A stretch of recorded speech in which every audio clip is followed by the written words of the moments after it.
Hello everyone, welcome back to the channel. Hope you are all okay.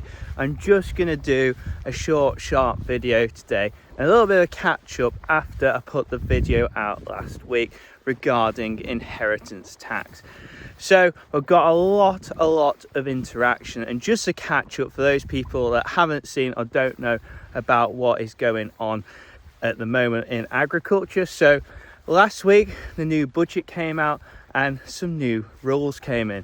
So with farmers now, they've introduced an inheritance tax, which means anything over £1 million worth of assets on the farm, if your dad or grandfather passed away and wants to pass it down to the next generation, anything over £1 million worth of assets is going to be taxed, which means, as we all know, in farming, we are asset rich and cash poor. Many businesses, they're going to take the assets from us, which is not good, is it?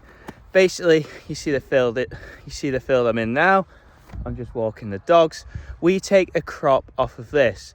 So say on the farm here, there's about 200 acres. If we have to pay tax and we can't afford to pay that tax, we are going to lose some of our acreages, which means we can produce less crops going forwards and less food at the end of the day to produce stuff for the nation. So that 200 acres could turn into 100 acres, and the next generation, that 180 acres could turn into 160 acres, and so on. So every time we're passing that down, we're getting taxed. We can't afford to pay that tax bill, so we're going to lose some of the acreage on the farm, which means we produce less, and which means we're going to be even more cash poor.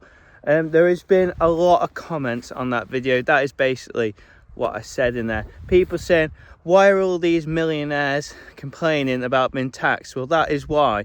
We're not millionaires. We are very much cash poor, and every time we lose assets, we have a lot less that we can produce our food from. So the threshold is £1 million, and you get £1 million on your property, so £2 million basically.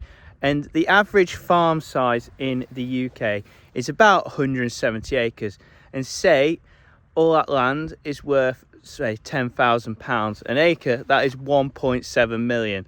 A lot of farmhouses, they'll probably worth what, 800 to £1 million. They're old properties which in the past have been worth nothing, but with the way of life, all the people from London and all city jobs like to go out to the countryside for the weekend, so these houses have dramatically increased in value.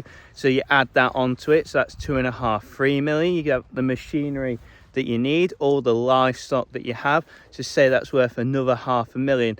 Most of these small businesses have about £3 million worth of assets, and of which we're going to get taxed what, a third, a half of the business. So when you pass that on, I know I said before, you're going to lose those assets. What are you going to do? Just sell them all? Because if you sell them all, you can't farm.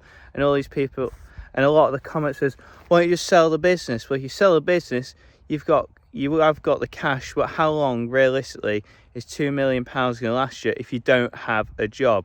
And what are you going to do with that land? You're going to sell the land. That means there's no farmer. Sell that land, no one is going to produce from that land. You're not going to produce from that land. So you have less farmers, less people like me going to get opportunities to farm in the future. Farms just get really big and conglomerates, and people are trying to buy up land as well now. So yeah, it's not good for the next generation, is it? It's okay if you've got multi-billion pound companies buying up these farms. It's just really not going to benefit the normal farmer on the normal farm size. It's helping out those people that have probably 100 acres or less. Well, not even that, probably 60–70 acres or less in a farmhouse. If you've got any more than that, you're going to get taxed on it. Yes, we are going to protest as agriculture, as the UK farmers, and everyone is going down to London on the 19th of November. So if you can, do go down there. But one thing I've paid a lot of attention to, I've watched other people putting videos out and some good points made. So yes, we should go down and protest, in my opinion, but good points people have made. I wouldn't go down in a brand new £500,000 combine harvester and your best tweed jacket and stuff like that.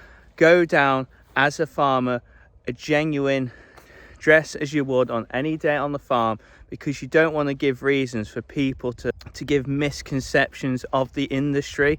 At the end of the day, not the average farmer has 400 horsepower tractors that are worth lots and lots of money. The average farmer probably has probably like a 10 plate 100 to 150 horsepower tractor. You think the farms on average, the sizes aren't huge and people don't have this huge machinery. This is just my opinion. We need to show off the industry for how great it is and what the normal farmer is. If all the people outside the industry think it's all wonderful, everyone has brand new shiny machinery, it doesn't paint the best picture, because then they think we are loaded, and that is why we are going to get taxed.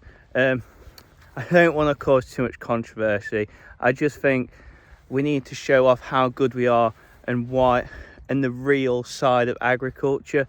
It's not always shiny brand new stuff. Most of the time I'm wearing a rip jacket and a free bobble hat, and that is what I go to work in, and that suits me well. You don't have to show off with all this brand new shiny stuff, although it is very nice. It's one of those things. I just think anyone out there that is a farmer, we need to get together and show how amazing this industry is, and just show the government what could happen if this industry was to disappear. I think things like, I honestly don't think this will happen, but say if all of us held back produce for a week, so if no one went to markets, if no one sold lamb, beef, milk, I know cereals is a little bit different because it's a global market, but if we held that back for a week, eggs, like what happened in the years gone past, this country would absolutely listen to us. But I just don't think all the farmers would actually do that, because it is a high risk. In the day, it is produce, and I understand, because we are cash poor and you need that cash flow. A lot of people can't afford not to sell stuff when it's ready. So it's one of them. If you could, I think that is an option. Another option which I've heard people on about is just go out into your towns, do tractor runs, do stuff like that. One day get round as your local community, just go and drive around the local town and just put a few banners on the tracks and just make people aware of the situation that is going on. There's all sorts of things that aren't going to cause trouble, but it's just to get awareness of that situation. And just to re-explain why we are doing this, I don't mean to rant on. Here at the farm, I'm not saying exact figures, but say the farm is worth £3 million worth of assets. I know that's not the exact figure.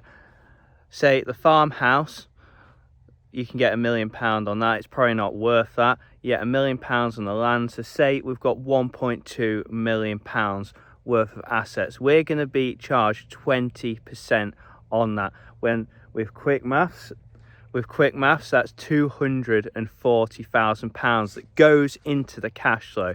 Just think what that can do for any business. A £240,000 deficit, which is cash poor, and that'll send it right into the red. And that is what would happen to a lot of farm businesses across the UK. Some people are saying you should farm and make sure you make lots of money, else you shouldn't be farming. That is what some people have commented on it. Well, if all farmers did that, there wouldn't be a lot of farmers, because a lot of those family farms out there, people are making £20,000-30,000 a year, which would get them by, and they're happy living that life because they're supplying the country with the food that they need.